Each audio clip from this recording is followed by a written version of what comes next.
I had been looking forward to this evening all week.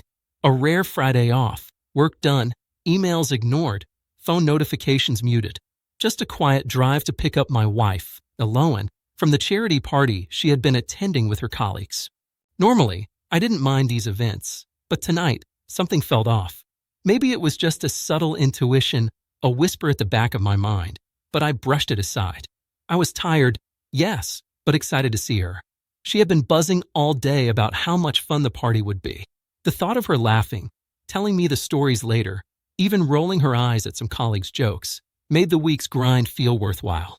Pulling into the driveway, I noticed the car wasn't alone. Another vehicle, sleek, black, slightly too polished for our quiet neighborhood. My heart gave a little squeeze, but I chalked it up to imagination. Maybe a friend of hers, or someone dropping by for a charity project.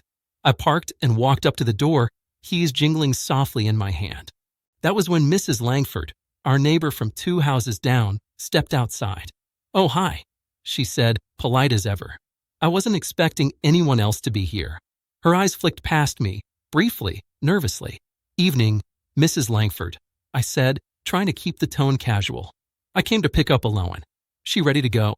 She hesitated, and that pause was all it took for a cold pit to open in my stomach. She's upstairs." "Upstairs," I repeated, not quite processing. "Alone?" Mrs. Langford avoided my gaze. "Well, not exactly. She's with someone else." I felt the words hang in the air, heavy and sharp, as if the night itself had leaned in to eavesdrop. My mind blinked. What did she mean? Another guy? "Upstairs." My hand tightened on the keys. My throat felt dry. I wanted to laugh, to dismiss it, to call it absurd, but the way she said it, hesitant and careful, told me it wasn't absurd at all. I climbed the steps slowly, each one heavier than the last, each footstep sounding louder than it should have. At the top of the stairs, the door to the master bedroom was ajar. I paused, breathing shallowly. The faint murmur of voices leaked through. Familiar, but not mine. I stood there, frozen. My first instinct was to storm in, to demand answers, to make noise and force reality to bend. But instead, I let myself listen. The voice I heard wasn't raised, wasn't mocking. It was calm. Laughter floated lightly, the kind of effortless, easy laughter that wasn't mine to give. My stomach churned. The smell of her perfume hit me, familiar, comforting once, now alien in this context. And then I saw him, or at least part of him, leaning against the doorway with that lazy grin, talking like he belonged here. My wife, Eloan, sitting across from him, completely at ease, completely unaware, or perhaps blissfully ignoring, the storm brewing a floor below. I felt a mixture of disbelief and clarity wash over me. Disbelief because it was happening.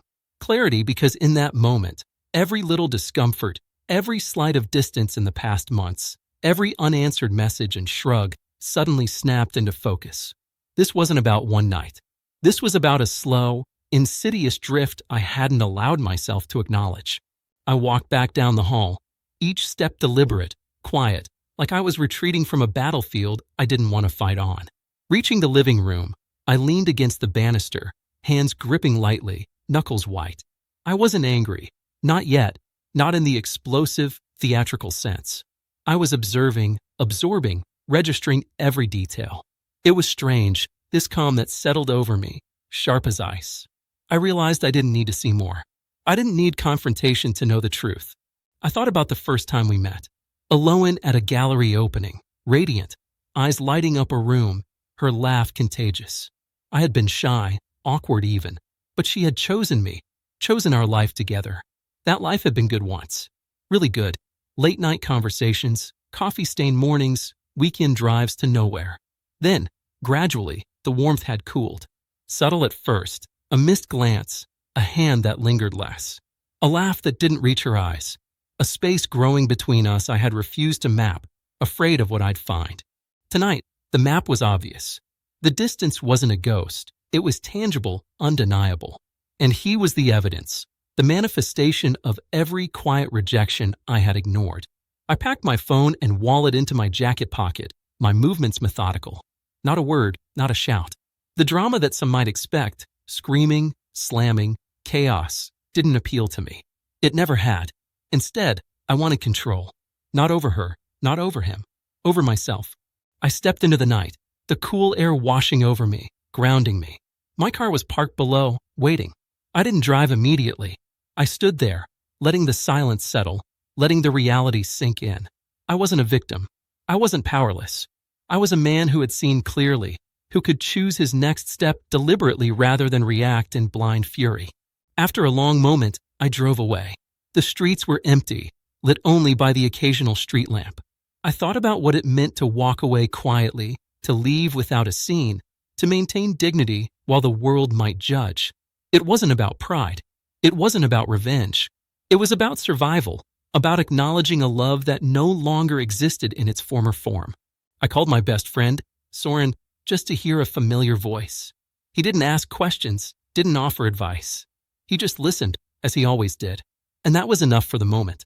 When I got home, I started making plans. Not revenge, not manipulation, not retaliation. Plans for myself. Small things at first. A gym membership I had put off. A few books I had wanted to read. A weekend trip alone to clear my head. I realized that rebuilding didn't start with grand gestures. It started with reclaiming the life I had neglected in the name of a relationship that had slowly slipped through my fingers. The next day, I learned that she hadn't even noticed my absence. That casual, calm disregard, once invisible, now screamed volumes. And that's when I finally understood the truth. This wasn't about betrayal alone. This was about recognition, or the lack of it. The quiet, persistent erosion of attention, respect, and care. That recognition was mine to reclaim. Not from her, not from anyone else. By evening, I felt lighter, strange as it was. The betrayal hadn't made me smaller. It had clarified boundaries I had refused to draw. I would not chase affection that was willingly withheld. I would not validate disregard. That clarity, cold and sharp, felt like freedom. I didn't reach out again. I didn't send messages, confront him, demand explanations. I didn't argue. I walked forward quietly, each step deliberate. The night sky stretched above me, clear and infinite. And in that expanse, I realized that love, when unreciprocated, wasn't tragedy. It was an opportunity to choose myself, to rebuild quietly, patiently, fully. And that's exactly what I intended to do.